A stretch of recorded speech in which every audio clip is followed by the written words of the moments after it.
They need if defunding the police requires them less bulletproof vests and guns and tanks and more into the schools, then yes, I support that. Yeah, and I like, just to weigh in, when we think about the police, a lot of people don't know that they used to be the slave patrol, and the slave patrol was was invented so that they could, because after Bacon's rebellion, where indentured servant from Britain, he went against the colonial powers at the time, and he had blacks and whites together, and was able to pretty much burn down a particular county. And they saw that and they're like, oh, these two people are linking up, so now we need to create some laws to divide them. And and that's essentially when they created the white race. Because like I'm listening to what you're saying, and yeah, everything when it comes to definitions and terms are everything, because once a word is created, it goes into the legal lexicon, right? So yeah. I'll finish the point. Like, go ahead. Yeah. So they created the slave patrol because they then gave the poor whites and the indentured servants power over the blacks to oversee their work. So when you look at the very genesis of the police, they weren't there for protection and serving. They were there to create that division with class. Yeah, and everything's based on law and language nowadays, and that's what people don't understand. So if the police says you were driving this vehicle, or is this your vehicle, blah blah blah, where's your ID? How many times have cops done this to you? It's your ID. This, or how about this? This will people understand this. Can you stand over here? Like, how is me standing over here different from where I'm standing? Once you give them your ID, once you stand over here, like they said, like a good boy, go stand over here. You are now under their authority. You lost. So if they kill you, they win in court. It doesn't matter.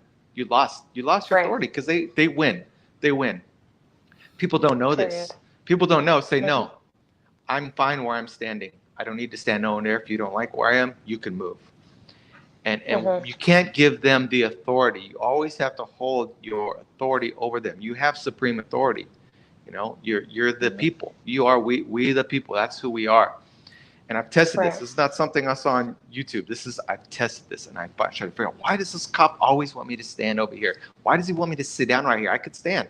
And when you do that, when you sit down on the floor and they humiliate you and they surround you by police, they're gaining authority.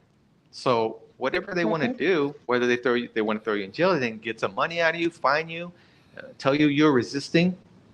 Well, they'll win. They'll win because you lost. You lost your authority. It's a game. And once you say, yeah, I was driving, you lost because you answered that question. 1, 2, driving is a legal term, meaning you're engaging in commerce. That means you're driving you're delivering goods, which is not what you're doing. That's what truck drivers do. So no, I wasn't driving. And no, this is not my vehicle, because no, this is not a vehicle. You just can't use their words. It's just simple. Like, you just got to know what the words are and what they really mean. And it's the same as what you're talking about, Ryan. It's they figure out these laws and they figure out how to trick you. I mean, I question everything. Even the Black Lives Matter, I question. I support it. Even the killing of all the the video. Well, you guys, I'm going to introduce you to our guest. Are we ready for this? Are you ready, Ryan? I'm ready. Awesome. I'm ready. Take me to church. Take me to church. Originally from the Pacific Northwest, Brian Tazroc Garcia has been a part of the Los Angeles graffiti scene for the past 18 years. As a self-taught artist, Tazroc's artwork is heavily influenced by various aspects of West Coast street culture, including lowrider cars, hip hop, b-boy, and Chicano subcultures, and prison art. You know, beyond Tazroc's skill, photorealistic renderings of the human form, he has also mastered different aspects of custom car artistry, such as airbrushing and pinstriping. So we would love to welcome Mr. Tazroc to the floor. Oh yeah. What's going on, Tazroc? Hey, what's up? How are you doing? Hey, Ty. I'm doing good. Doing good. Just woke up half hour, 30, 40 minutes ago. Oh, What time is it over there? Just got some coffee. Had some coffee at 7 a.m. And where are you located right now? I'm in Indonesia. Indonesia. Wow. Yeah. So it's 7 a.m. in the morning. Yeah. Wow. Yeah. It's good though. It's fine. I get up at this time, sometimes earlier. It's nice. The weather's great. It's perfect. That's awesome. Easy to get up. Easy to get up early here because it's not cold and it's mostly sunny all the time. Yeah. Yeah. When it's cloudy and rainy, you're gonna sit inside and sleep. You know, I can't do that. Yeah. Yeah, for sure. I was thinking that you were in. I thought you were like in California or somewhere. I was like 7 o'clock. And you waking up? I'm just getting my coffee. What's that? You must have had a long day. But no, it's good. Thank you so much for being here. So we're gonna get started, and the first question that I wanted to ask you is, what is your story? So, begin at the very beginning. How did you get into becoming a world-renowned graffiti artist? So you can take me back as far as you like. An infant? No. Yeah. Go as far as I think I was. Go there. I was always into art when I was a kid. So I was always drawing, and as far as I can really remember playing with toys and drawing. It wasn't until my mom saw me drawing all the time that she told me to send my uncle pictures of my art in prison. Well, I didn't know he was in prison at the time, so she just said, send him pictures. He would really love it. I'm like, okay, he's a really good artist. And then when she told me that he doesn't get many letters, and I'm like, well, why? What's wrong? I didn't really understand prison then. Except for when I get in trouble and get locked, that was my prison, I guess. If it was that bad, then hell yeah, I'll draw you some pictures and send it to you. So, so no, I did that, and next thing you know, he's sending me these amazing drawings. Like my uncle was, he was an amazing artist, and both of my parents were creative and talented too. But so it kind of just inspired me to draw more. And kind of it wasn't until like, I guess, high school right before high school when I started getting back into drawing again. But I was exposed to more graffiti art, and and my dad and my uncles, they had classic cars too, and there wasn't really, I didn't know how to do murals on cars really. I was just out doing graffiti, and then once my parents and my relatives and friends saw me doing graffiti, they were like, can you airbrush on my shirt or my pants? Or my brothers had a mini truck, and so I started doing clothes and cars, and my dad's car eventually, and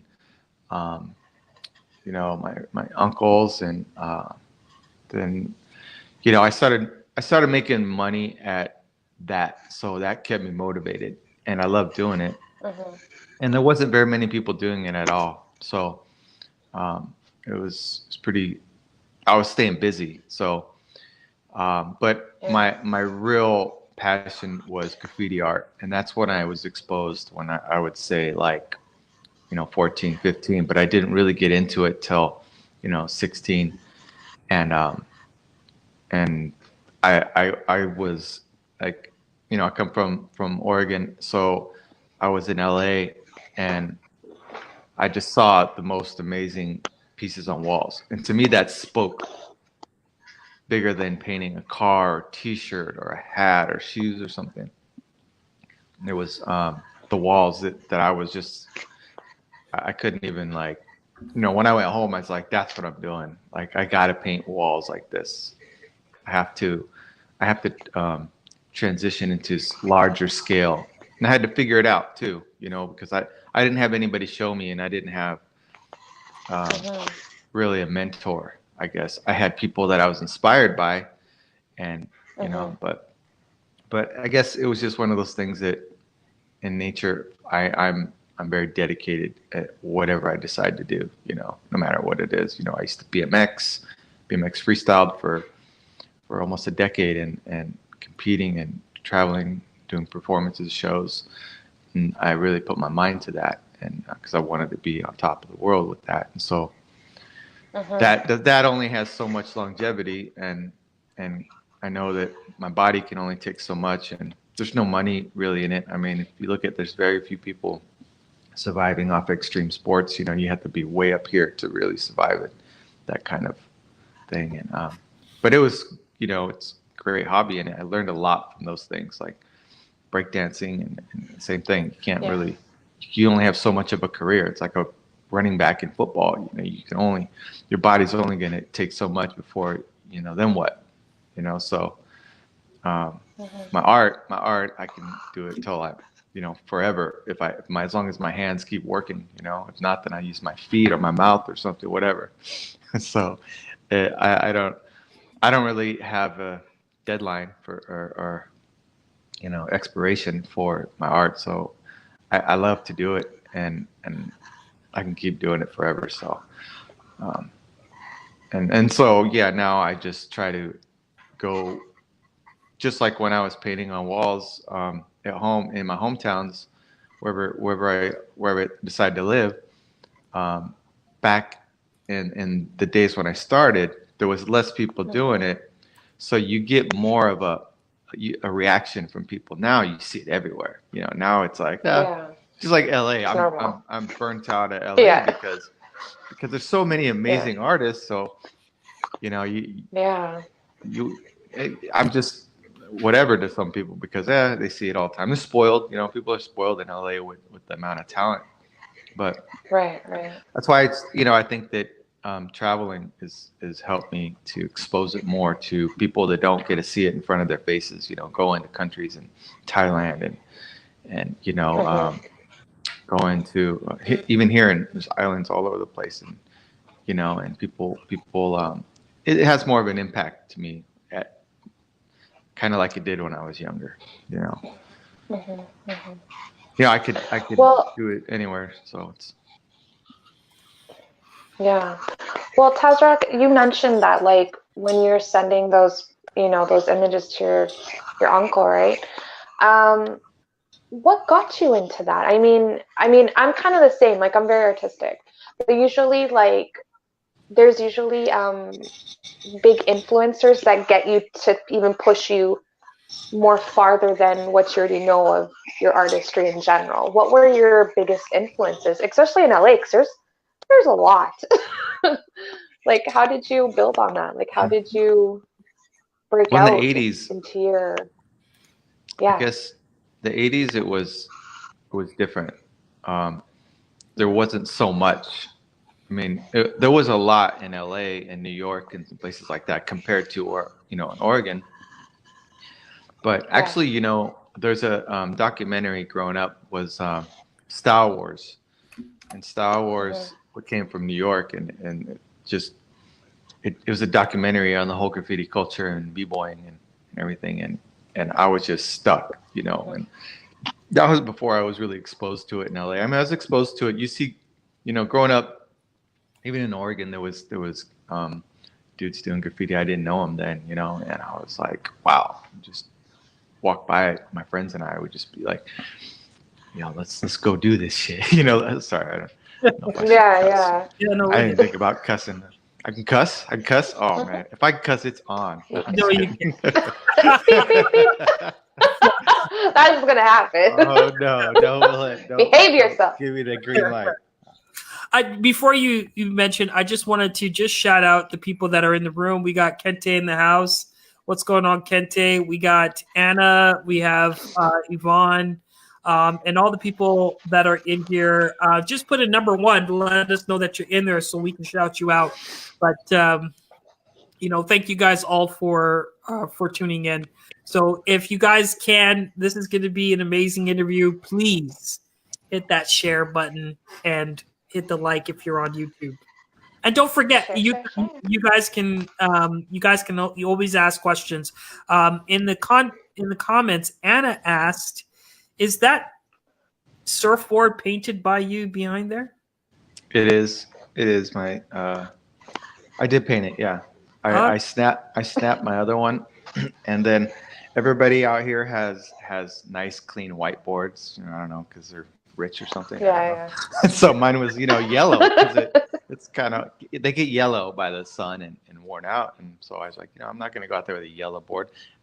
I paint everything I had. I would have to paint my bikes, paint my cars. So it's like, why am I surfing with a plain board? What's wrong with me?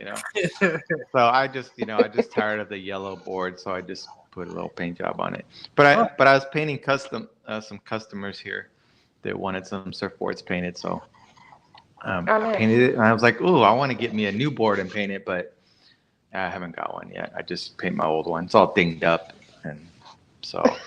I didn't spend a lot of time because it's beat up, but yeah, you don't want to waste my time on something that's already tore up. For sure. So you were saying, walking around, you're being immersed in the 80s with the hip hop culture and stuff like that, and how the 80s really pretty much defined hip hop. And at the time that you got immersed with the culture, did you know where this was all going to head? No, I didn't. So in the 80s, it was like there wasn't a lot of people into hip hop, so it was kind of like a few of us found each other, and it was really easy for someone to recognize a hip hopper or b-boy or graffiti artist or just how they looked, how they dressed, and I did it because I was into the culture because I loved it. Like nobody was doing it, and that's what I'm about. Like when everybody was skateboarding, I was BMXing, and everybody's dancing like Michael Jackson. I was b-boying, It's just like I didn't want to do what everybody was doing. I kind of just wasn't into. You're free-spirited. I just wanted to, even if it was a b-boy moves, even if it was a dance move, everybody's doing windmills. I was like, I want to do something else. I want to do something. I don't want to do something everybody's doing. So I would just try to be different with whatever it was. I try to be unique in everything I do, and that's what it just kept. It's weird how just here I am now, but I didn't know it would take me this far. I just did it because I love it, and that was it. And I didn't do it to please the world. I just did it to please me, and that's where I ended up getting more satisfaction out of other people enjoying it, and out of customers buying my art. So that gave me more incentive to keep doing it, because if I love doing it and they love it, then it's win-win. I could keep doing it. I mean, the hip hop, the hip hop culture, after seeing documentaries and meeting people in other parts of the U.S.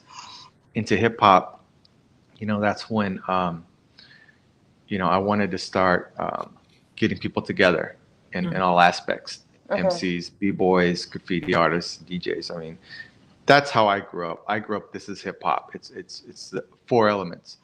Maybe you got people nowadays that don't really, maybe younger people that don't really think that graffiti is a part of hip hop, but it all started for the same reason. It all, there was b-boys doing graffiti, so it's like we're the same Yeah. people, and then then we put our crew together, and I've been in many crews, but the first time that I was really comfortable and content with the crew was my crew, DEFCON 5, and that was because other crews kind of like were scattered around, didn't really know it, not really like a family, you know what I mean?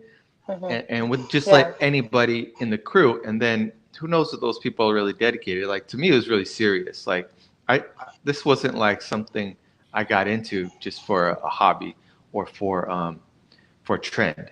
I didn't do trends. I wasn't trendy, I didn't wear clothes that everybody wore. I didn't, I was just sort of an outcast. But I didn't want people to be in it for a trend, and same with the people, my crew members. They were like, it's still their life today, and it's impacted them, and even, but you never know. You never know when you're that age who really takes it serious, who's gonna do, who really loves it like that, because you can fall out of love easy with it. That's right. I just happen to love it, And the great thing about hip hop was, let's say I got tired of doing graffiti. Well, I can always rap if I wanted to, but I can't. I can't rap. But there's that creative element that if I really wanted to, I know I can. Make it happen.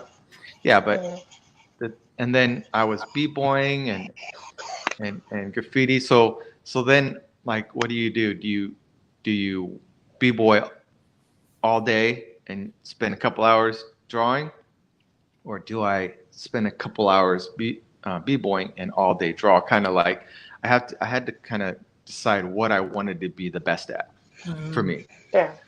Because you could be, I was like, well, do I want to be mediocre at a bunch of things, or do I want to be the best at one thing?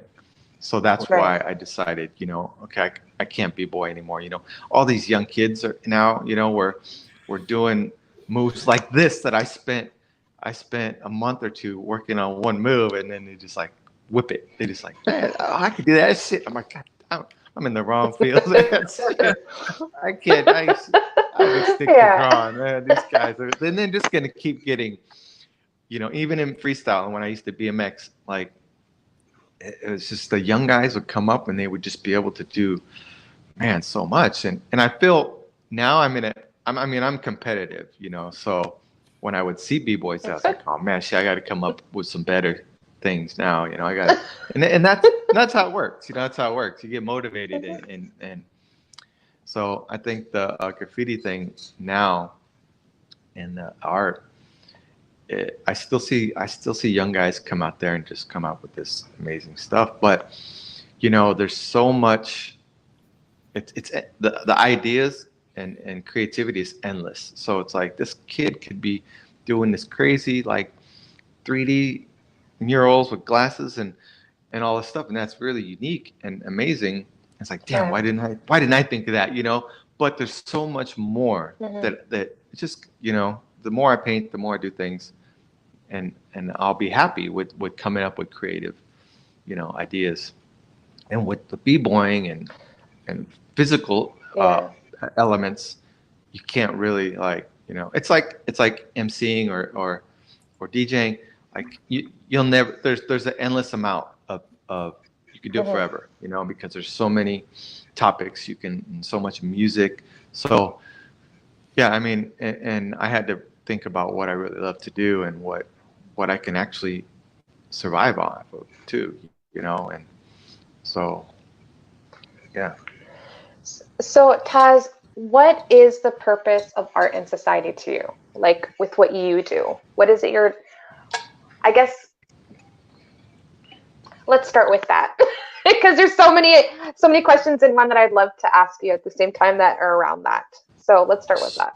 So the purpose, what do I feel is the purpose of art? So what is the purpose of art in your society? So even in your culture, like, how do you bring that into your art? Well, I think that art can be funny sometimes because Well, my opinion is, it's voice, right? And it's not just Right. a voice. It is, something that's inside here and here that only I could see and only I can Right. produce, that nobody else can really. I see it in my head, my feelings, or just whatever it is. I can project it onto a wall or a canvas, or whatever it is I want to apply the art to. Um, Mm-hmm. and our art is individuality. It's uniqueness. It's that person's, I guess, personality. And when people see paintings, like, I don't like that. Everybody, no artist is going to please everybody. That's why there's so many artists. So art, Exactly. you could see a Impossible. stick figure. You could see a stick figure, and people will say, "I love it." That it did. Yeah. Good. That's awesome, because you made somebody feel Yeah, good, right, exactly. or something. And so my art Mm-hmm. is for, I think it's to please people who have it's like music to me. My art is music on a wall, basically, because, the more people are going to see it, are going to keep wanting to see more. It's just like, but I don't always do things that people probably like or are into. I used to paint a lot of women naked all the Mm-hmm. time, and I had huge fans for that. But then I had to tone it down. So to me, Oh, it's nothing, because we're all born naked. So, like, people really tripped on it. Like, I don't know, yeah, like, yeah, of my course. tattoos and stuff. People in the U.S. especially, or Oh, in the Middle East, they really trip on my tattoos. But it's like, well, you've never seen a naked person before. So I had to kind of, yeah. And but with my art, it's different, because, a lot of artists do like to stick to the same genre or niche or whatever. And I like to do all kinds of things. I don't think, to me, there's any limit. It's just like to me, the art is like speaking, right? It's like speaking, or mhm, music.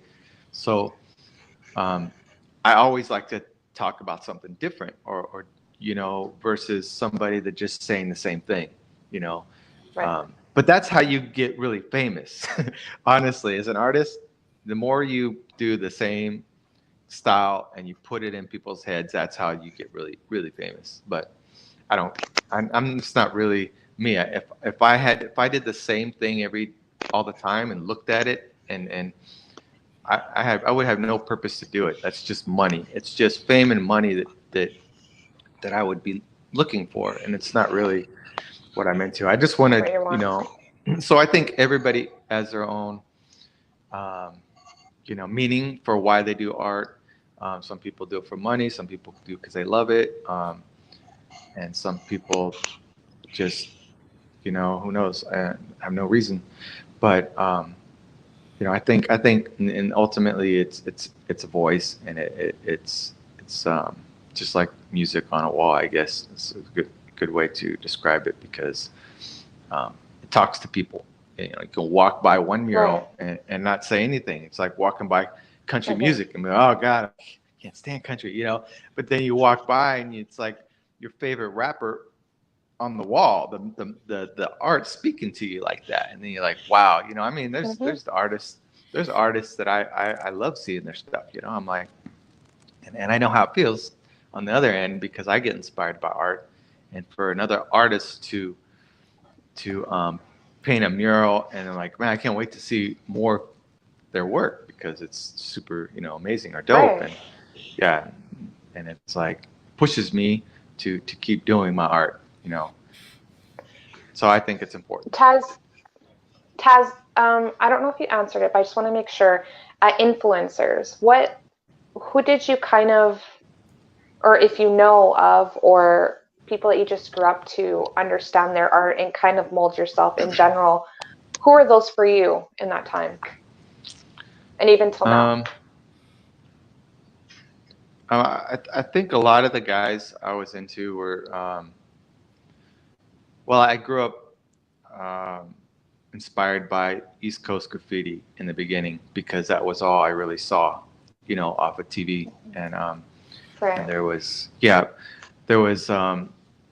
there was graffiti artists more into the element of bombing, and I was too. And bombing is just doing it illegal, whether it be you're tagging on your name or doing a small Right. letters like a throw up or big letters or characters, whatever level you wanted to take it illegally, however far you wanted to go, and I was inspired by the colorful and the detail. The graffiti letters was cool, was fun, and I got a rush. And that's what some people want. They want that adrenaline rush. And the ones that inspired me were the ones doing bigger. I mean, I still was inspired by guys just bombing, getting their name up everywhere with all different colors and styles. Back then, I didn't Right. have one person or anything that influenced me. I would say the whole culture and the whole movement inspired me. And I can think of like graffiti artists like Scheme. Scheme had like really killer letters and doing it on subway trains, and he had this really raw mentality. It's like I'm just I just out there putting my name up, and it wasn't about like he was out there trying to make money, like get famous. Right. He just was putting his name up everywhere with that inspired me. After a while, like being exposed to West Coast, more West Coast, because the West Coast kind of evolved a little later, and Right. to me, I didn't really look back after that. Like, I didn't even look at East Coast graffiti because I'm not on the East Coast, so it's not going to influence me as much. So being on the West Coast, I was influenced by guys like Slick and Hex and my boys down in San Diego, Saki and Quasar, and these guys were they were doing graffiti like nothing like the East Coast, really. I mean, maybe some of their stuff, but I mean they were taking it to a photographic portrait level where I was like, and I was stunned. I think my boy Saki, who is a real close friend of mine. We became friends after seeing these artists work. You end up becoming friends with them and knowing them because it's a small culture. Yeah. Right. And and I was representing the Northwest at the time because they were you had different parts of the U.S. with different artists, and everybody wanted to meet. Everybody wanted to or go paint over here. I want to go paint in this state. I want to go paint in New Mexico, or and then you see different artists from different regions. They all have their own little style. But I think I was influenced by a lot of the guys in San Diego too. A lot of the artists out there, Zodak and Persuade, and a lot of these guys were doing super unique pieces with style. And I'm like, okay, so how can I do this now? Like, they just showed me a whole nother level. And I'm like, okay, like this is on now. There's no limit to this after that. So I mean, I didn't have one person I could say that inspired me. I had many artists. Wow. But it was that super colorful characters, letters, backgrounds. That was what I wanted to do, not just my name. I didn't want to just go do my name. I thought that was too easy, too boring for me. It wasn't my thing. I used to watch not watch. My dad, when I was growing up, he was the first to bring the Source magazine to Alberta, Canada. He had the rights to sell the magazine here, and I remember flipping through all of the Source magazines, and in the Source magazine, they would have a page for graffiti. And that's how I learned, because I used to draw. I never tagged. I never got the, I was too young to be going out there spray painting and whatnot. But I was always enamored by how they would make all these, like it's just these masterpieces. It's taking letters and arrows and doing all this stuff and making it look like some people were so good that they made their art look like Voltron. or some sort of machine, right? You just the way that you look at it. Yeah. And what would you? Because everybody has a style. What would you say? What verbs describe your style? That's a tough thing for me. I think it's really important to have style, but I think that I don't know. I don't know how to describe my style because I try so many different things all the time. Then I feel like I change up my style. Like it almost feels like every time I approach a wall, I'm starting like for the first time. Like I try to come up with a unique way to approach it.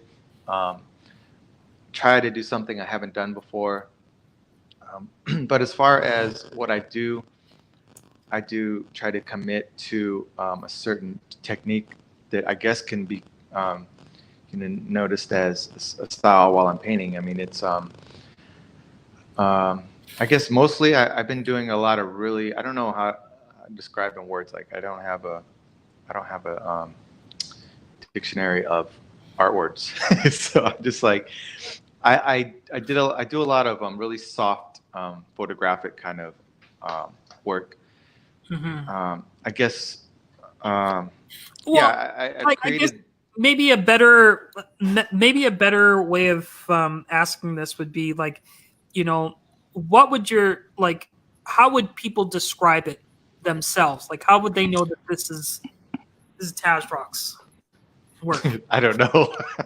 I don't know because I don't see it on that. So I ask people sometimes. I'm like that's like I could recognize your style. I could tell you did that. I'm like, oh really? I'm like, how? Because I'm not sure how. I mean, I guess it could be the way I paint a lot of my portraits. I guess because sometimes I do really realistic, and then sometimes I kind of characterize it a little bit, So, right.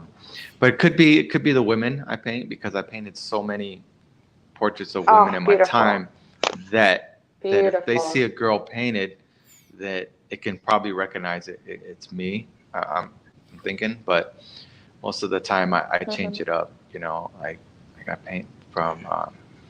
I like doing skulls and I like doing people. I like doing women. But sometimes I get bored of it, so I try other stuff. Try a new thing. I painted a peacock not too long ago. I'm just like, all right. My friend said, I want a peacock. I'm like, peacock, huh? Okay.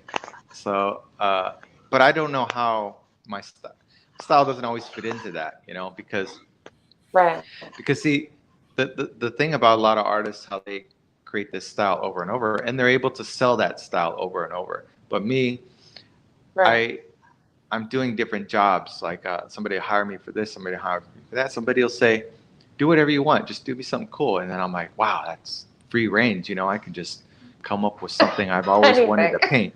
Maybe it could be a car because I like painting cars. Right. Yeah. So. Yeah, there's many. Well, that's one of the girls that you did behind you, hey? The girl in the purple face behind you? That's one of them, right? This one. Yeah. Right there. Yeah, that one. That's one of your girls. One. Yeah. That's beautiful. Yeah, I painted that in Thailand. And this is kind of the thing that I'm more into right now, is women and it's kind of the Day of the Dead sort of style. Sort of mixed my version of it's Chicano art because I'm Chicano and and I try to share my culture where I come from to other parts of the world. So that was in Thailand. So it was something that I could go to Thailand and paint something having to do with Thailand, but that doesn't reflect who I am. So I paint something that's me. Like the one over here is in Germany. That's in Germany with my boy Tunes. I couldn't fit the whole thing on one paper, but it's a 2 production. It says Tunes and Taz, and that's another one of my inspirations is Tunes. And we were in Germany and we did lowriders. We painted lowriders in our names in script lettering because we're both both come from the same culture. You know, he's not Chicano, but we come from the same culture. It's not. There's no like lowriding in custom cars isn't just Chicano culture. It's black, white, Asian, it's everything. But Exactly. yeah. So him and I, we did a production, and we're bringing our culture to a whole nother country. You know, and that's what I'm into more. You know, it's like I could do this all over the U.S., and I just don't get anything out of it anymore as much as I used to. You know. And I get stuck in the U.S. and I get stuck doing all these corporate jobs, and these corporate jobs don't really reflect who I am. That's why these paint drawings are up there, because those are my own designs. Those aren't something that I was given to and reproduced, kind of like the Sons of Anarchy. Right. Yeah, like that was right. So I just wanted to shout out all the people. Like, holy moly, a lot of people watching. We got 14 people in the house. We got David Garcia, proud of my nephew, Tazroc. Hey, David. That's my uncle. Hey, uncle. He's so kind. Ramiro, I don't know how to pronounce Ramiro? Yeah, Ramiro. Showing some love, cousin from Mercedes, Texas. Beautiful. Yeah. We got Andrea Stevens in the house. My Texas family. She says, that's important because the whole time I'm thinking, I would love to learn the process of graffiti art. It seems very hard, and you only get one chance. Yes. Yeah. Well, I don't know if you get one chance. You only got one life. You only got one life. Exactly. I knew you were going to say something. I knew it. I know you too well. So Anna says, shared both on my walls. Thank you, Anna. And thank you, Anna. Cable says, Tazroc is one of my favorite artists. I know him from way back. He's super talented. Big ups, bro. Cable. What's that? Oh, Cable. Oh, Cable. Yeah. What's up, Cable? One of the dopest MCs out in Portland. That's for sure. Nice. Welcome. Trent Berry says, Taz Def has a signature style. It's very dope. The women he paints are so realistic. Yeah, for sure. What's up, Trent? That's my old school B-boy homie. He's got the clothing line. Huh? Oh, I'm sorry. Oh, no, that's okay. Sorry. Rigor. Rigor says, I love Germany. I lived there for half a year. Beautiful. And the last comment. Oh, we got one more of your friends. Timotis? Tim. Tim. He says... Tim. Timmy. He says, what's up, Timmy? And we got Danny in the house. Danny says, love following your career. Such an amazing artist. Beautiful. You got Thanks, Danny. All kinds of love right now. That's cool. I'm glad people showing up. Like, remember? I never know. I thought it was just gonna be us three. I'm cool with that. He's horrible. He thinks like everybody forgot about him. No.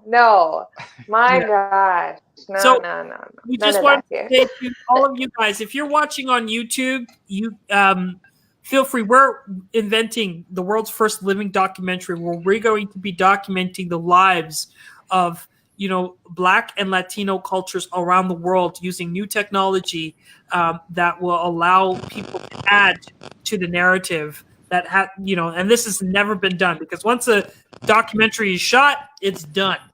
But with our technology at Hustle Zone, we'll be able to add commentary after the fact and build the world's first living documentary where everyone could be immersed in a new experience watching the same story over time. So if you guys can, the link is in the description. Please click on there, donate $2, $5, $10, $100,000, $1 million. Do us a favor and send us money your way. And if you are watching YouTube, you guys have the opportunity to send us a super chat. Send us a super chat and just comment that you did, and we'll shout your name out. We'll shout your name out and give you some props. And then the last thing is, don't forget, folks, go to our YouTube channel and subscribe and hit the notification bell. So because we're going to have tons of great people on this podcast, and hopefully Tazroc will come back for another interview, or you'll kick back with us again. But you guys want to subscribe, because we're going to have a lot of people as great as Tazroc on here. So anyway, go ahead, Monica. Yeah. So my question I always wanted to ask you, what is the legacy? What is a legacy you want to leave behind in your work? What is it that you want to teach? What is it that you want to show? What is it you want to educate in your work? Well, I would like to have my work on walls for a long time, where this is kind of one of the things that why I traveled outside the U.S. because in LA and lots of places in the U.S. where I've been and lived, graffiti seems it doesn't seem like it lasts forever. Canvas can last forever because it's hung up on a wall, right? And in a home, it's protected. I love that. Like, I love painting canvases, but I think I want to leave a legacy. For one, the first thing would be to have my murals stand the test of time until they're, because with spray can you're using heavy duty materials inside the can, right? And they last years. I would love to see my art and other people's art stay, instead of getting painted over and another mural, because that's how it used to be. Right. It used to just, we do a mural and then it could be gone in a month, And people ask me, where can I see some of your murals? I'm like, well, shit, not a lot of them are up. They've gone painted over, or somebody else did a mural there, or that's right. Or a new business opened up, so they painted over. Right.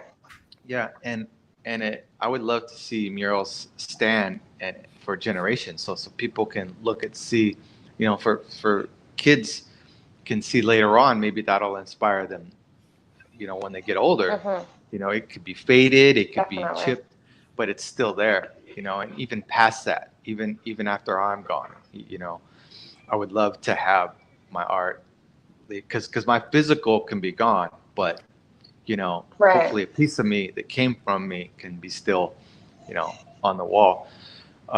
That, and to just inspire kids, inspire anybody. It could be an adult. I mean, you could start painting now at, 50. Who knows? You could start. There's no expiration time. There's no deadline really until, as long as I inspire people to do it, and that it is possible. Like every time I have a chance to paint with some kids or some guys, I show them something. I want them, they're like, oh, how did you do that? And I'll explain I'll sit there talking forever, because normally I won't talk a lot. I'm just very chill. But if you start to talk to me about my art and wanted to know something, or how I did this and how I achieved, this projection, how do I get it, to scale it on the wall or whatever. And I love to show people different ways, and how I get the small lines. And to me, that's more important. Like my art is not, it's something that, a gift that was given to me, which we all have. It's my idea, and that we all have a gift. We all have, whether it be, it could be anything, right? But it's we have to give. To me, I have to give back. I have to show somebody my craft, so that then they can learn, and then they can. Right. It just keeps the art form going and inspires, because the whole reason hip hop started, was to get people out of gangs. Same with lowriding, and like these cultures created something because people were tired of going to jail, tired of fighting. There's more productive ways to create. And in my life, and people's lives, they don't get exposed to so many things, and this is why I have to travel the world. There's enough people in the U.S. There's enough people in the U.S. doing amazing art. I think that the rest of the world needs more people in small villages and in countries where they get internet, but how do they know that's Definitely. real? You don't know what's real Definitely. unless it's in front of you. Yeah. And if I can Right, produce murals and paintings that are right in front of them, they can actually touch on the wall and see it with their own eyes and see somebody do it, then that to me is keeps me going. I agree. And that's what I want to leave. It doesn't have to be, that, I mean, when I get people come up to me and just say they inspired me and this and that, like, that's it. I feel like I'm finished. I feel like I did my job. But why quit now? Why stop doing Right. art now? I still love it. It still has the same effect on the world, and I'm just gonna keep doing it as much as people can love looking at it. Yeah, I think I was just going to say, because you said that hip hop started with, just, as a subculture to get, people out of gangs and get them preoccupied with something else. And hip hop in itself being, a mode of expression. What about when it comes to graffiti, in particular, it's an art, but there are some people that paint over the graffiti, and there are people that are going to jail, for vandalizing and, putting their artwork on subtrains um, and on walls, etc. So what is your opinion on, like, is graffiti an art? Is it also vandalism? Is there a gray line between that? And I know that now that you are, you obviously made this a career, so you have your corporate clients and whatnot. But what about those young kids that are, tagging the side of a train station or whatever? What's your opinion on that? Well, I wouldn't say go. I wouldn't say go do it illegally, but there's so much graffiti out nowadays, and so many people becoming successful from legal graffiti and illegal graffiti, which is funny, because you have people that say, "Oh, that's vandalism," or "Oh, painted on my wall." It's vandalism if it was done without permission. That's just plain and simple. If it was done without permission, or on some guy's building, it could be this amazing portrait, but it was some guy's building that nobody said they could do that. It's my building. I paid for this building. It's mine, my business. Why does somebody think they can paint my building? It's mine, right? Nobody should.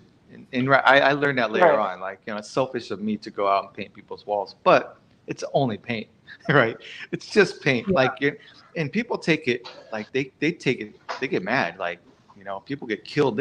I've read articles where kids were killed for painting on and chased down by a random, like the Ahmaud Arbery, like just hunted down by vigilante bystander people, because they were painting on a wall. I mean, it's so harmless. You're not really physically hurting somebody, but it is their property. They don't have the right. It doesn't give anybody a right to take anyone's life or hurt anybody. It's not. It was, unless there's no unless. It's just there's no reason for anybody to take anybody's life. Nobody has, like, that's just retarded. But sorry for saying that. It's not cool. Okay, so the reason why I'm saying this is because what's funny now you have a whole huge following of artists, right? Like, for example, look at Banksy. Okay, Banksy is doing illegal graffiti everywhere, and he's loved it. In fact, people cut out the wall because it has value.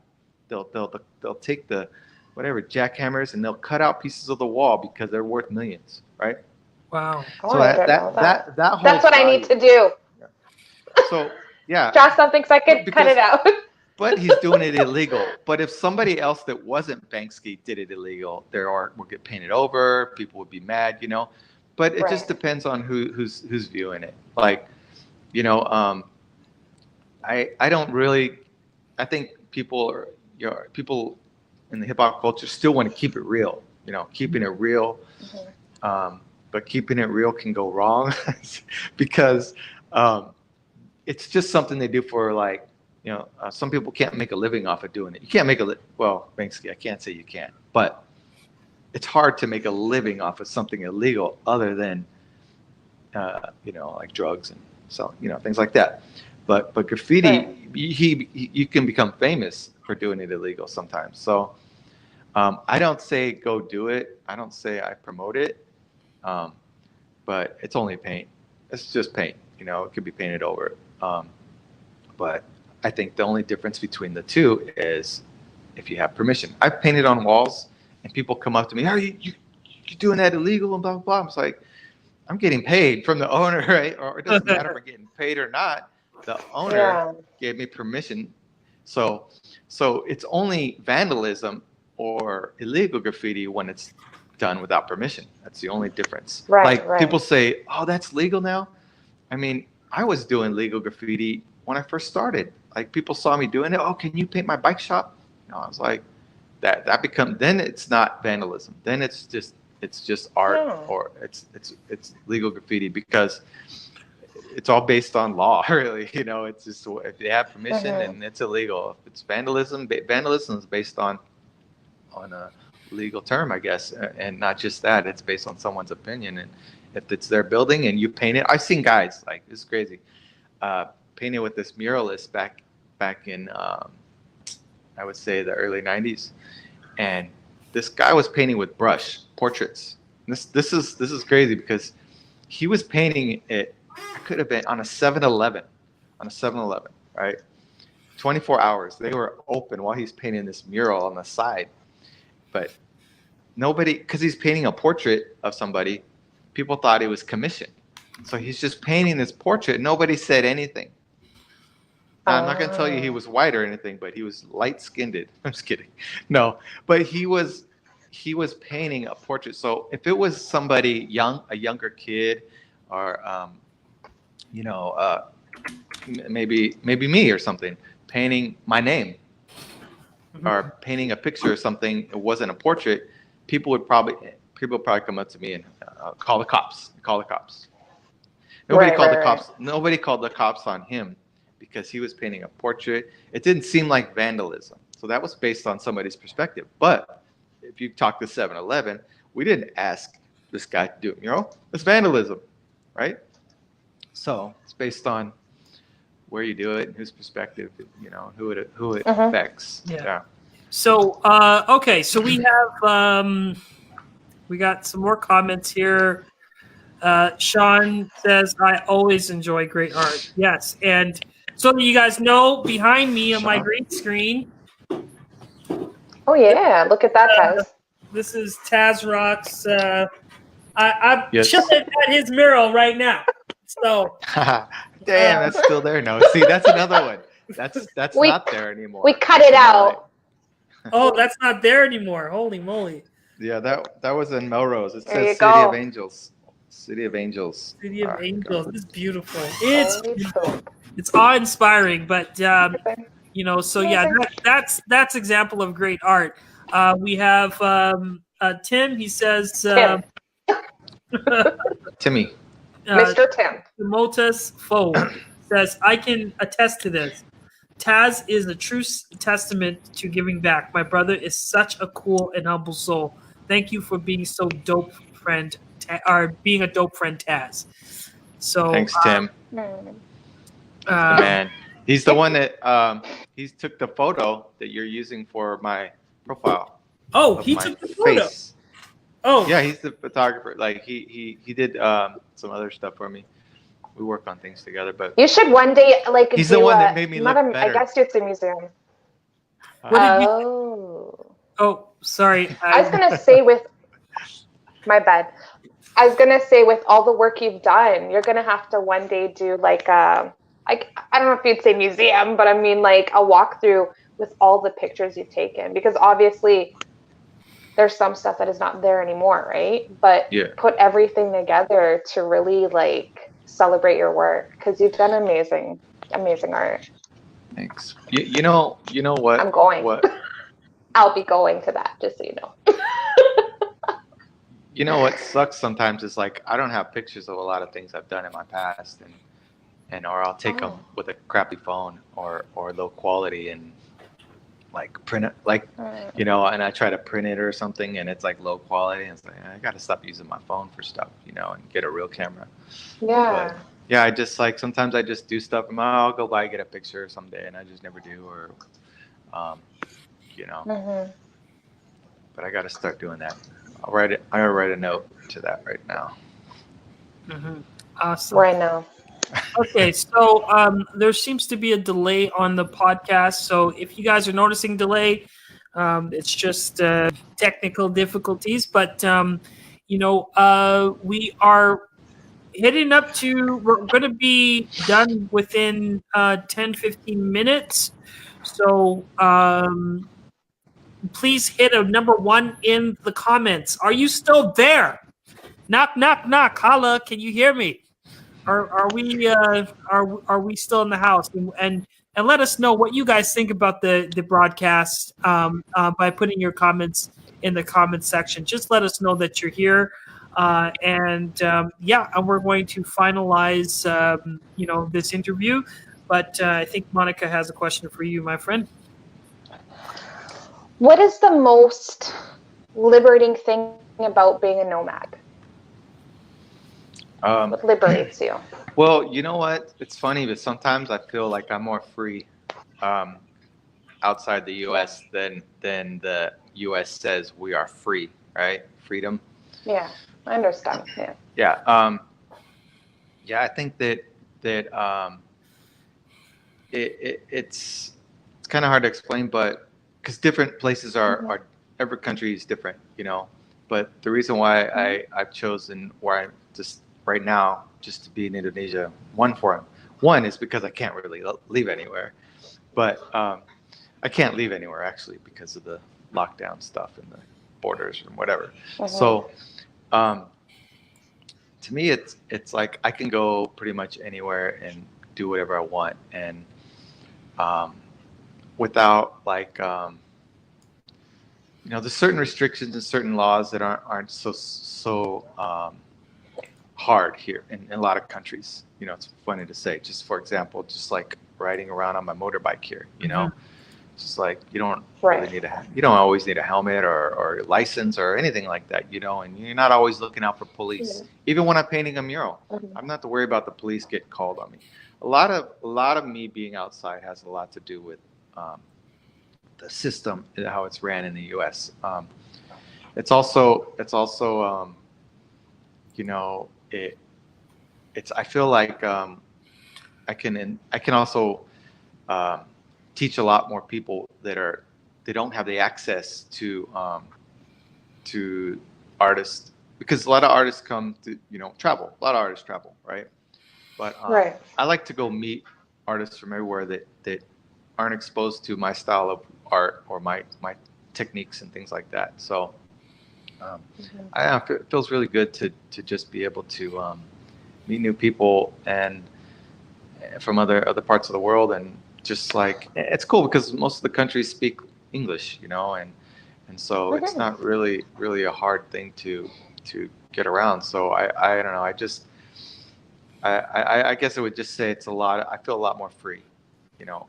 It's a weird thing to say, third world countries and things like that. I mean, I'm not doing anything crazy enough where I'm going to be in trouble, you know. And in fact, it's a lot easier to paint walls out here. You don't get the police call on you. I could just go up to mostly any wall out here and just paint it, and pretty much nobody's going to say anything, you know. So that's really one of the big things, and that's what, like, if some of my friends ever come out here that are artists, I'm like, so that's a good wall right there. It's like, we could just paint it. We could probably just paint it and maybe just knock on the door and say, hey, can we paint your wall? Same thing as this one here in Thailand. I just went and asked some of the locals, do you know the owner? And then they went in and they said, yeah. And then it's like, hey, I'm going to paint this wall. And they're like, okay. It's just like, this was in the U.S., man. No. It's different, It's not going to work that way. And then the city's going to ask for permits. Do you have a permit if it's like for a sign or a business? You know, it's going to be regulated. And it's like, no, man, I'm just over all these regulations and crazy. So do you think things. Oh, sorry, I didn't mean to interrupt. There seems to be a delay. No, I'm done. Do you think with you being a nomad right now, there's this big thing called pandemic, and people are locked in their homes, and there are travel restrictions and travel bans. Has those travel bans affected you, and what's your and what's your view on the travel bans? Um, well, that hasn't affected me. I mean, well, I guess the travel bans have. The travel bans, yeah. There's no traveling right now, which is fine because I don't really want to go anywhere right now. I'm cool where I'm at. I can't tell you how much better it is out here than the U.S. and how many Americans I've met out here that say the same thing. That after all the things that are going on, how the U.S. is handling stuff, this not really a huge problem out here as far as pandemic wise and lockdowns and things. Everything seems pretty normal. It's just like the ones that are really afraid are gonna stay in, but then they're probably not. They're probably like, well, shit, I want to party. We're in Bali, I want to party, surf. But people here, it's different where it's not so crazy lockdown and there's not so much. I mean, people, there's a big thing with the masks in certain stores, but and then there's some signs that say you should wear it. But I don't think I haven't been in the U.S., but from my friends tell me it's just like not cool, and I think I'd rather be here. It's the traveling is fine if I can just stay here. In fact, it's pretty good because they put I don't have to renew my visa. My right. Yeah, we have basically any foreigner has a free stay here. So because you can't leave. Normally people leave, come back, and renews the visa stay, right? Correct. Or they can get an extension. But right now it's like there's probably out of everywhere I've traveled, this is probably the only place that I would be. If I knew this was all gonna happen ahead of time, I'd say, okay, I'm coming to Bali.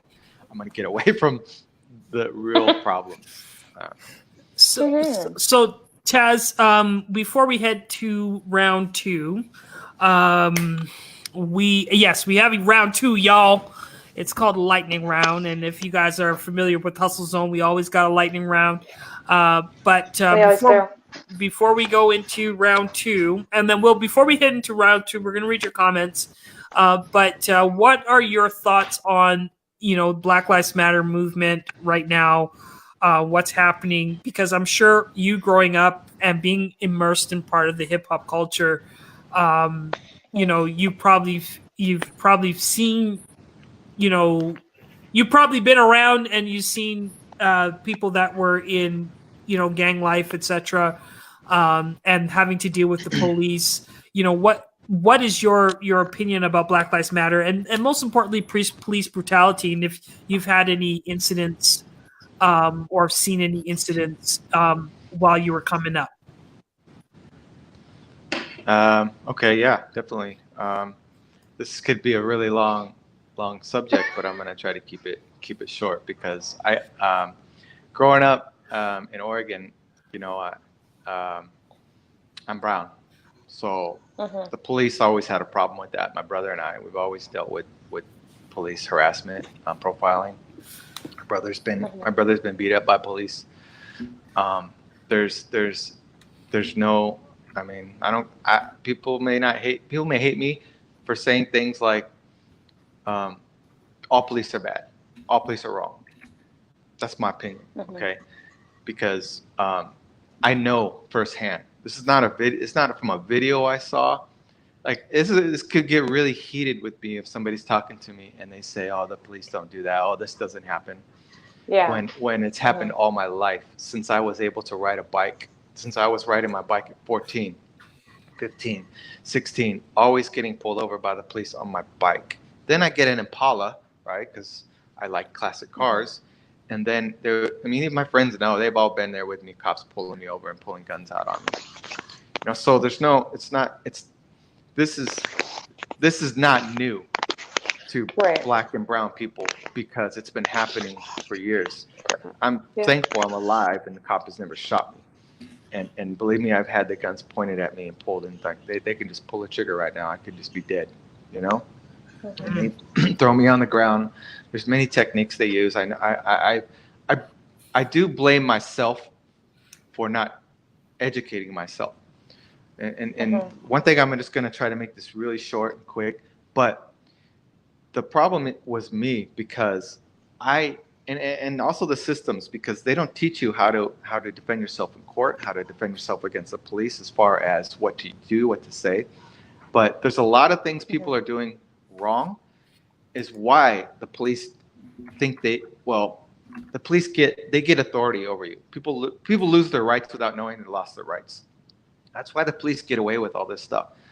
Like, you have to study the right things to say, do, and how to act, and all these statutes, codes, and these laws. They're laws. Most of them. They're not even all laws. Sometimes they're just codes. You know, they're just infractions and things like this. But the police are trying to create revenue. So the more you get to dig yourself in a hole, the more money they can possibly make. And I've learned this. And every time I started researching everything, after I was over it, I'm like, I need to just figure this out, because if I'm getting bullied every day at school, eventually I'm going to learn to fight. Okay? So this is a fight against the system that people need to educate themselves and fight with their mind, not with physical. You have to protest. You have to stand up for Black Lives Matter, right? Because that's what's happening. Right. Black people are getting killed. And when people say, well, we all matter. Of course we all matter. That's done. Hello, we all matter. Every human life matters. But what's happening is police, they do kill Black people. And that's what they statistically, and what's happening the most, because we all have cameras. We didn't have cameras when the police were tackling me. You see what I'm saying? Or my brother.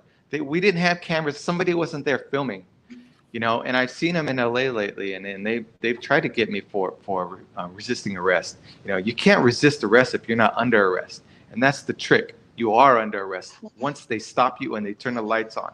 So everything you do and say can be used against you. So my thing to everybody: if you ever encounter a police, don't say anything. You don't have to say anything to anybody. No human can take that will from you. You can shut your mouth. You don't have to say a damn thing. Because if you do that, and if you open your mouth and you start to piss a cop off, that's when they get out of hand.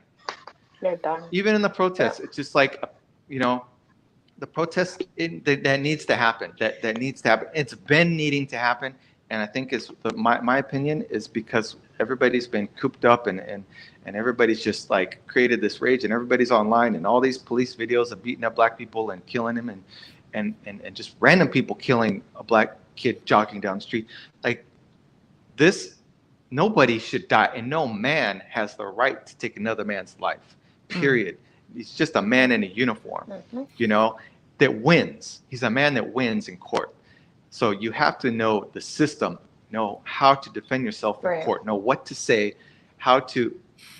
People just have to study these things, because it will save their life, and it's protected me. I've tested the system, been to jail, been pulled over, had my car towed, all kinds of things, and I've tested the system. Because not after studying it, I have to research to see, okay, does this work? And it does. But people, it's a lot to learn. But the basic and simple fundamentals is to just know that they are just man. They are just man like us, and we're all created equal. So no man is above another. So yeah, there needs to be protests on the streets for the lives that the police have killed, because we have a court system. Whether somebody that says, well, he was a drug addict and he was high on PCP while cops arrested him, so yeah, that's okay, right? No, it's not okay. No man has the right to take another man's life. At least give that guy. Every man has the right to a fair trial. When I say man, I mean human. Yeah, right? in general. But every man has the right to a fair trial, and this is how the system works. So they don't have the right to take anybody's life, but they're just they're trained. They're trained to use force. Imagine if you got a new toy and you couldn't use it, or you learned kung fu and you couldn't do anything with it, right? And the chance comes, oh, I'm going to use it, right? Like like this is all police are they're all made, created, like built to be this way, and they know what they're doing. They know, oh well, there's a nice cop out there. I can't even get into it, but if another cop sees that happening, how is that cop a good cop? If another cop's standing there watching another man, knowing, okay, this is not right. Every man knows what's right and wrong, and they know we have the human instinct to do what's right, to do what's wrong. This is why we don't need. This is why we shouldn't have authority like that, because we all have common sense. We all know it's not right to steal. We all know it's not right to hurt and kill. But education systems, poverty, we're not all equal, because we have poor and we got rich. We got a guy next door with this huge flat screen TV, and then we got this kid over here with a nothing, with a cheap phone.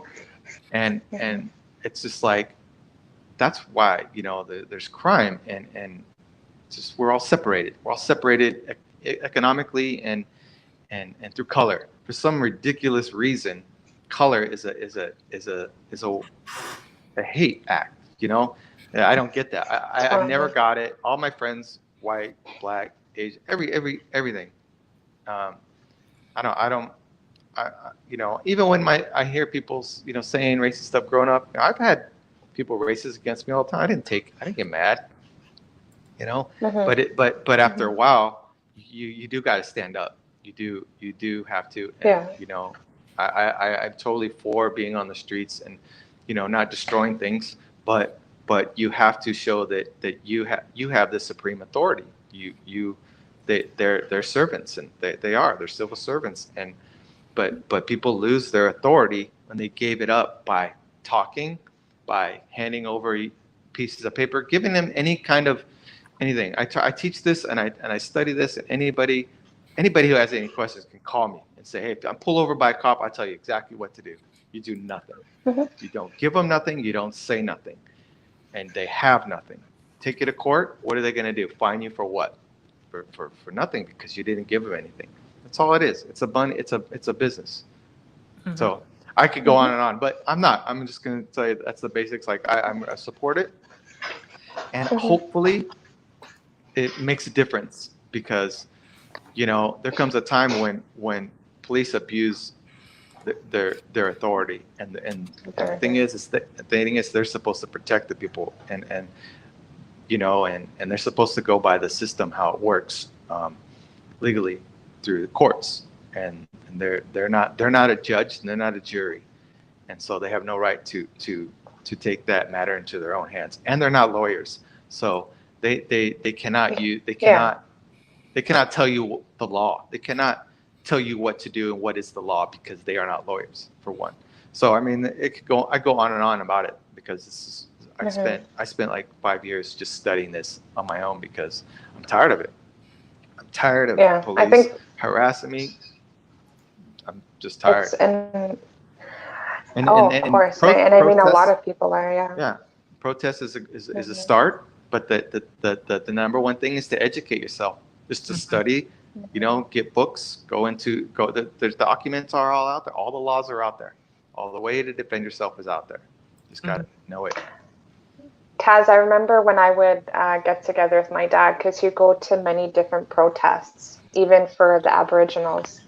And my dad, I mean, he came as an immigrant to Canada, and he would take me with him, and he would have this paper, be like, okay, if something happens, this is all you got to do. Like, don't do this. A little card. Our parents were like that as well, or just people in our community. So very understanding what you're saying. Like, if you don't know by all means, you guys educate yourself Yeah, for sure. you do. You gotta, and everybody should carry something like that on them. You know, it's not just constitutional rights; it's human rights. It's natural. We're born with God-given rights that are inalienable, that nobody can take away, and the people are afraid once a cops approach them, and then they start to talk, and then they get nervous and like, well, why are you nervous? So it's a game that they're playing, and you just got to know how to play them at their own game. Same as court. It all comes down to court. Everything that comes down to court, because they're creating money and revenue. And as long as you can understand that, you can win. Taz, sorry for stopping there, but what about relocating the funds, defunding the police? So from the police to the communities, what are your thoughts? Well, I think that there's some details to defunding, a meaning. Defunding, there's a meaning. There's a meaning to everything, especially even when you say driving. People don't understand when you say driving, that's just when I get in my car and I go somewhere. No, it's not. It's a word used in law. It's law. So if you're talking about defunding the police, I don't know that because I haven't researched it, because it doesn't. And you hear different things from different people. Oh, defund the police, that means there's no police, there's going to be chaos in the street. I'm pretty sure that's not what it means. I'm pretty positive that's not what it means. How that's ridiculous, because there are people that are uneducated. A lot of people there are say people it. that are poor. There's crime. Of course, there's going to be somebody there. But what's happening, I think that they're getting funded with so much military equipment. Have you ever seen a police in LA? I don't know if they have them like that where you're from, but they look like military. They have vests, machine guns, like they're ready for war. They're ready for war. War against That's who? crazy. Terrorists? Where are the terrorists? Like, they're ready. They're fighting their own people, and they're getting money. That's our money we're giving them to fight us. Oh, let me just give my neighbor that hates me or something a gun. Oh, you hate me? Here, can I buy you a gun? I mean, if you want to say that defunding the police is to take away some of those rights, yeah, if that's what it is. But you got to think about it in that perspective, because it's people think, oh, you're gonna have people running around in the streets. That's crazy. No, and we got to buy guns now. No, it's if you take away the guns from everybody, even the police, then you don't have to worry about people killing. But also, people need to be educated. Education system. Yeah, you should take money, because police get paid probably too much, and teachers get probably paid crap. And I know they do. I don't need to say probably. They do. They don't get paid enough. And so they don't. If you don't get paid enough, how much incentive is that for you to do a good job at your job? If you're just getting this much money, why should I even try? Why am I going to give my 100%? But money is incentive. But also the education system, I think personally, needs to change, because there's a lot of history that everybody's learning right now. Why is everybody learning all this new history? Oh my God, I didn't know that was that. I just learned this. Yeah, because our system doesn't teach us those things. They don't teach you how to do taxes. They don't teach you about the IRS. They don't teach you about if you go to, my son was in school. I've gone to my son's schools, and I went off on the dean. The dean is like the what is it in prison? The like the principal. No, yeah, no, not the dean. Sorry, like more dean, higher. Yeah. In prison. I don't know you. I don't know. I can't. I haven't been in prison in a while. No, so but listen, real quick. I went to my son's school, and the principal was running it like a prison, and they had the police in there. And I'm like, well, what do you do here, officer? You just give kids fines and arrest them for something they hadn't. And then I told to the principal, it's like, or the dean, it's like, what do you do? Like, you don't teach these kids how to defend themselves against the police, and how when they get stopped and the cop asks them something, you don't teach them these things. It's like, what is this, a prison? Like, what do you do? Is this a business too? Is this school a business where you're making money off these kids' parents because they got a little weed in their pocket or something? And the problem is these schools don't have the right education. Like, we don't know the right history. We just got the history that they teach you in the book. I mean, you can learn math, science, and things like this, but there's a lot more fundamentals of life that we run into after high school that they don't teach you. So if they need, if defunding the police requires them less bulletproof vests and guns and tanks and more into the schools, then yes, I support that. Yeah, and I like, just to weigh in, when we think about the police, a lot of people don't know that they used to be the slave patrol, and the slave patrol was invented so that they could, because after Bacon's rebellion, where indentured servant from Britain, he went against the colonial powers at the time, and he had blacks and whites together, and was able to pretty much burn down a particular county. And they saw that and they're like, oh, these two people are linking up, so now we need to create some laws to divide them. And and that's essentially when they created the white race. Because like, I'm listening to what you're saying, and everything when it comes to definitions and terms are everything, because once a word is created, it goes into the legal lexicon, right? So I'll finish the point. Like, go ahead. So they created the slave patrol because they then gave the poor whites and the indentured servants power over the blacks to oversee their work. So when you look at the very genesis of the police, they weren't there for protection and serving. They were there to create that division with class. Yeah, and everything's based on law and language nowadays, and that's what people don't understand. So if the police says you were driving this vehicle, or is this your vehicle, blah blah blah, where's your ID? How many times have cops done this to you? It's your ID. Or how about this? This will people understand this. Can you stand over here? Like, how is me standing over here different from where I'm standing? Once you give them your ID, once you stand over here, like they said, like a good boy, go stand over here. You are now under their authority. You lost. So if they kill you, they win in court. It doesn't matter. You lost your authority, because they win. They win. People don't know this. People don't know. Say, no, I'm fine where I'm standing. I don't need to stand over there. If you don't like where I am, you can move. And you can't give them the authority. You always have to hold your authority over them. You have supreme authority. You're the people. You are we the people. That's who we are. And I've tested this. This is not something I saw on YouTube. I've tested this, and I tried to figure out, why does this cop always want me to stand over here? Why does he want me to sit down right here? I could stand. And when you do that, when you sit down on the floor and they humiliate you and they surround you by police, they're gaining authority. So whatever they want to do, whether they want to throw you in jail, they can get some money out of you, fine you, tell you you're resisting. Well, they'll win. They'll win because you lost. You lost your authority. It's a game. And once you say, I was driving, you lost, because you answered that question. 1, 2, driving is a legal term, meaning you're engaging in commerce.